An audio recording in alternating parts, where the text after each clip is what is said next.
The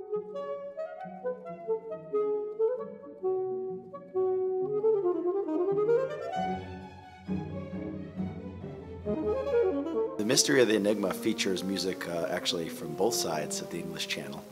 The first half of the concert, we're really privileged and lucky to have Nicholas May playing the alto saxophone. He'll be premiering Pierre-Max Dubois' concerto for alto saxophone and orchestra, and it's only strings. It's in 3 movements. It's a really wonderful, smooth, almost jazzy piece with kind of some folk melody in the last movement, and we're really excited to feature him and welcome him all the way from Nebraska.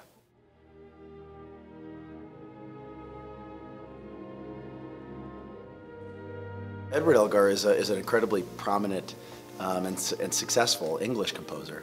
When he wrote the variations on an original theme, or the so-called Enigma variations, he was about 43 years old. So he was really struggling to build his career. He was a music teacher, and one day in 1898, he came home, sat down at the piano, or the story goes, and improvised this little tune. And his wife Alice, who actually became part of the piece, told him that this has got a lot of potential. You know, you could really make a killing with this. You know, you should develop it further. And he basically said that all of the different variations essentially featured the compositional style of his friends. Would they be asses enough to be composers? And not many people are that. A lot of musicologists and even many laymen, people have entire blog posts about this to try to figure out this riddle. Many people think it's Jesus, it's the number pi. But the only thing he really told us is that this theme basically goes over the entire set. The 2 people that emerge as most prominent in the set are, number 1, Alice, Elgar's wife, who is she is the first variation. It's a very superficial variation on the theme. It's just some color. It's not much. All we have is this whistling that she would sort of whistle from the kitchen when she wanted him to come help her cook.